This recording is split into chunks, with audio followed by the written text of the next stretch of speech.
ഞാൻ അമ്മയെ കൊന്നു, എനിക്കിനി അച്ഛനെയും കൂടി കൊല്ലണം. ലഹരിയുടെ വിഭ്രാന്തിയിൽ സ്വന്തം പെറ്റമ്മയുടെ കഴുത്തറുത്ത ശേഷം കൂസലില്ലാതെ പ്രതിയായിട്ടുള്ള സ്വന്തം മകൻ ക്രിസ്റ്റി എന്ന് പറയുന്ന യുവാവ് പറഞ്ഞ വാക്കുകൾ കേട്ട് നടുങ്ങിയിരിക്കുകയാണ് താന്നിക്കുന്നിലെ ഗ്രാമവാസികൾ. മഹിളാ മോർച്ച ജില്ലാ കമ്മിറ്റി അംഗമായ ഗീതമ്മയെ മകൻ ക്രിസ്റ്റി തന്നെയാണ് അതിക്രൂരമായി കൊലപ്പെടുത്തിയിരിക്കുന്നത്. പ്രതി സ്വമേധയെ വന്ന് സ്റ്റേഷനിൽ കീഴടങ്ങുമ്പോഴും കുറ്റബോധത്തിന്റെ യാതൊരു അംശവും ആ മുഖത്ത് കാണാനില്ലായിരുന്നു. വെറും 25 വയസ്സ് മാത്രം പ്രായമാണ് ഈ പ്രതിക്കുള്ളത് എന്നതുകൂടി ഓർക്കണം.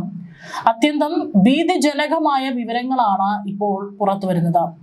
കൊലപാതകത്തിന് ശേഷം ചോര പുരണ്ട വസ്ത്രങ്ങളുമായി സ്റ്റേഷനിലെത്തിയ ക്രിസ്റ്റിയുടെ മൊഴികളും അയൽവാസിയുടെ വെളിപ്പെടുത്തലുകളും ലഹരി ഒരു മനുഷ്യനെ എത്രത്തോളം മൃഗമാക്കുന്നു എന്നതിന്റെ തെളിവായി മാറുന്നു.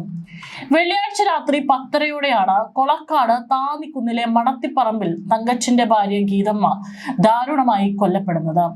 സ്വന്തം മകന്റെ കൈകൊണ്ട് തന്നെയാണ് ആ അമ്മയ്ക്ക് മരണമടയേണ്ടി വന്നത്. കൃത്യം നടത്തിയ ശേഷം ഒട്ടും ഭയമില്ലാതെ ചോര പുരണ്ട വസ്ത്രങ്ങളുമായി പുറത്തിറങ്ങിയ ക്രിസ്റ്റി അയൽവാസിയായ നിബിനോട് ലിഫ്റ്റ് ചോദിക്കുകയായിരുന്നു. എന്നെ പോലീസ് സ്റ്റേഷനിൽ കൊണ്ടുവിടാമോ, ഞാൻ അമ്മയെ കൊന്നു എന്നാണ് ക്രിസ്റ്റി പറഞ്ഞത്. എന്നാൽ ആദ്യം അത് തമാശയാണെന്നാണ് നിബുൻ കരുതിയത്.